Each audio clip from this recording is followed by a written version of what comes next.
ನಮಸ್ಕಾರ. ಇತ್ತೀಚೆಗೆ ಯೂಟ್ಯೂಬ್ನಲ್ಲಿ ಒಂದು ಸಿನಿಮಾ ನೋಡ್ತಾ ಇದ್ದೆ, ಕುಲಗೌರವ ಅಂತ. ನೀವುಗಳು ನೋಡಿರಬಹುದು. ರಾಜ್ಕುಮಾರ್ ಮೊದಲನೇ ಸಾರಿ 3 ಪಾತ್ರಗಳನ್ನು ಒಂದೇ ಸಿನಿಮಾದಲ್ಲಿ ಮಾಡಿದ್ರು. ಬಹುಶಃ ಕನ್ನಡ ಸಿನಿಮಾದಲ್ಲಿ ಮುಂಚೆ ಯಾವುದು ಈ ಥರ ಸಿನಿಮಾ ಬಂದಿರಲಿಲ್ಲ ಅನ್ಸುತ್ತೆ. ಒಬ್ಬರೇ 3 ಪಾತ್ರ ಮಾಡಿರೋದು.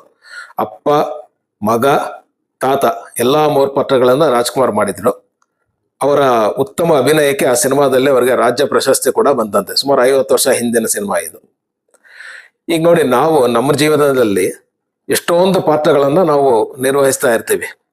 ತಂದೆ ತಾಯಿಗೆ ಮಗ ಇರಬಹುದು, ಮಕ್ಕಳಿಗೆ ಅಪ್ಪ ಆಗಿರಬಹುದು, ಹೆಂಡತಿಗೆ ಗಂಡ ಇರಬಹುದು, ಅತ್ತೆ ಮಾವನಿಗೆ ಅಳಿಯ ಆಗಿರಬಹುದು, ಚಿಕ್ಕಪ್ಪ, ಮಾಮ, ದೊಡ್ಡಪ್ಪ, ಎಷ್ಟೋ ಪಾತ್ರಗಳನ್ನು ನಾವು ಅಭಿನಯಿಸ್ತಾ ಇರ್ತೀವಿ ನಿಜ ಜೀವನದಲ್ಲಿ. ಇನ್ನು ಕಚೇರಿಗೆ ಹೋದ್ರೆ ಅಲ್ಲಿ ಬೇರೆ ಬೇರೆ ಪಾತ್ರಗಳನ್ನು ಅಭಿನಯಿಸ್ಬೇಕಿರುತ್ತೆ.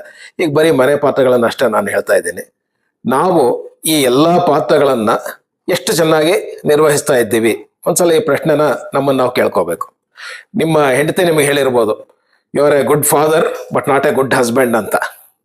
ಅದೇ ಥರ, ಅಯ್ಯೋ ಮದುವೆ ಆದ್ಮೇಲೆ ಬರೀ ಹೆಂಡತಿ ಸರಿಗಿಡ್ಕೊಂಡು ಓಡಾಡ್ತಾನಪ್ಪ, ನಮ್ಮನ್ನು ಮಾತಾಡ್ಸಕ್ಕೆ ಅವನು ಎಲ್ಲಿದೆ ಟೈಮು ಅಂತ ನಿಮ್ಮ ಅಪ್ಪ ಅಮ್ಮ ನಿಮ್ಮ ಬಗ್ಗೆ ಬೇರೆ ಯಾರಿಗಾರು ಹೇಳಿರ್ಬೋದು, ಅಥವಾ ನೀವು ನಿಮ್ಮ ಮಕ್ಕಳ ಬಗ್ಗೆ ನಿಮ್ಮ ಸ್ನೇಹಿತರ ಹತ್ರ ಹೇಳಿರ್ಬೋದು. ಹೀಗೆ ಎಲ್ಲ ಪಾತ್ರಗಳನ್ನು ನಾವು ಸರಿಯಾಗಿ ಅಥವಾ ಒಂದೇ ಸಮನಾಗಿ ನಿರ್ವಹಣೆ ಮಾಡ್ತಾ ಇದ್ದೀವ? ಅಕಸ್ಮಾತ್ ಏನಾದರೂ ಎಲ್ಲ ಪಾತ್ರಗಳನ್ನು ನಾವು ಚೆನ್ನಾಗಿ ಮಾಡೋದಕ್ಕೆ ಸಾಧ್ಯ ಆದರೆ ನಮಗೂ ಕೂಡ ರಾಜ್ಕುಮಾರ್ ಅವ್ರಿಗೆ ಸಿಕ್ಕಿದ ಹಾಗೆ ಒಂದು ಪ್ರಶಸ್ತಿ ಸಿಗುತ್ತೆ.